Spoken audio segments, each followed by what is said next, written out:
Hello friends, আজকে আমি তোমাদের সাথে আমার ছাদের লেবু গাছটা শেয়ার করছি। আগের দিন তো ফুল গাছগুলো দেখিয়েছিলাম।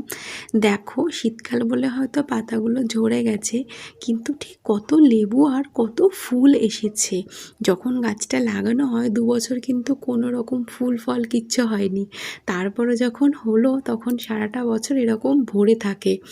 তো যারা গাছ ভালোবাসে তারাই জানে যে এরকম এত পরিশ্রম করার পরে রেজাল্টটা যখন দেখতে পাওয়া যায় তখন ঠিক কতটা আনন্দ হয়। আমার তো খুব ভালো লাগছে। তোমরাও কিন্তু অবশ্যই কমেন্টে জানিও তোমাদের কেমন লাগছে। আর এই লেবুটার একটা ভালো দিক হচ্ছে খোসাটা একদম পাতলা হয়, 1 থেকে 2টো ভেতরে বীজ হয় আর প্রচুর পরিমাণে রস হয়।